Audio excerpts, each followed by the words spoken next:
जगन्नाथ मंच सम्मुखें उपस्थित मोर कवि और कवियत्री भौणी भाई मान को सुनंदा पाणिग्राहीर आंतरिक अभिनंदन।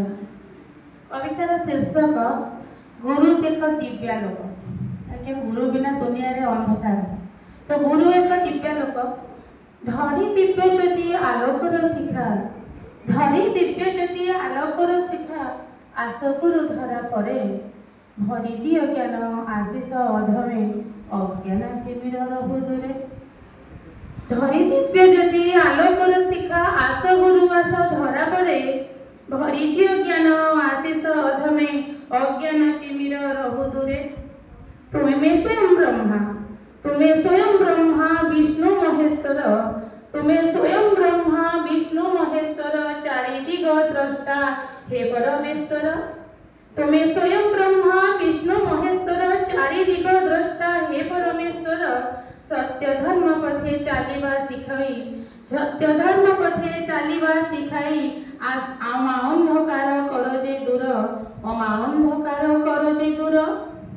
एभव संसारे तुम्हें दिव्य द्रष्टा, एभव संसारे गुरु तुम्हें दिव्य द्रष्टा, तुम पाद तले रहु सदा मोर मथा।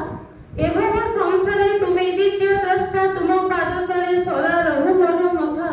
शिष्यत सिरिपा, शिष्यत सिरिपा मथारे पिंधिन विनय वचने कहिबो कथा।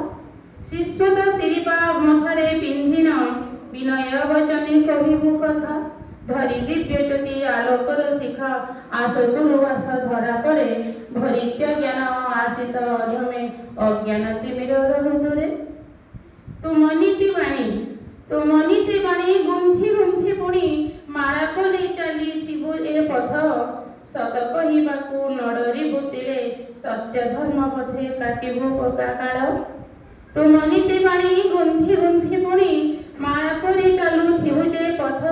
सत कहिबाकु नडरी बुतले सत्य धर्म पथे काटिबु आळ। दिव्य धरी दिव्य ज्योति आलोकर शिखा, आस गुरु धरा परे भरित्य ज्ञान आशीष अधमे अज्ञान तिमिर रहुदूरे। जय जगन्नाथ।